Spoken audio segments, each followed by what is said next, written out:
On Monday, the United Nations expressed its grave concern about a major funding shortfall to support the humanitarian response plan in Yemen during the current year.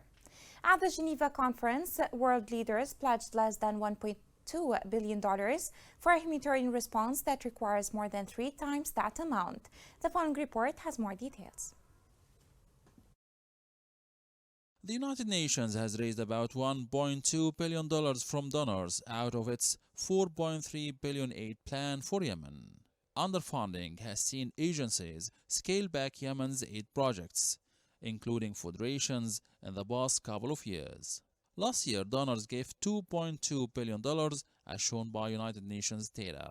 The U.S., Yemen's top donor, pledged more than $444 million for this year's humanitarian response, bringing its total contribution since the start of the Yemen's war to $5.4 billion. At a time when many serious challenges call for our time and attention, the humanitarian crisis in Yemen remains an issue where our collective action has made and can continue to make a tremendous difference.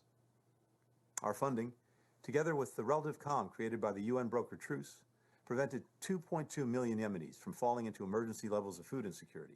The United Nations said in a statement that without sustained support for the aid operation in Yemen, lives of millions of Yemenis will hang in the balance. The war has killed tens of thousands of people, devastated infrastructure and the economy, and left 2/3 of the population, more than 21 million people, needing assistance. A truce initially agreed last April has delivered the longest stretch of relative calm and has largely held despite expiring in October last year, without agreement between the warring sides to extend it.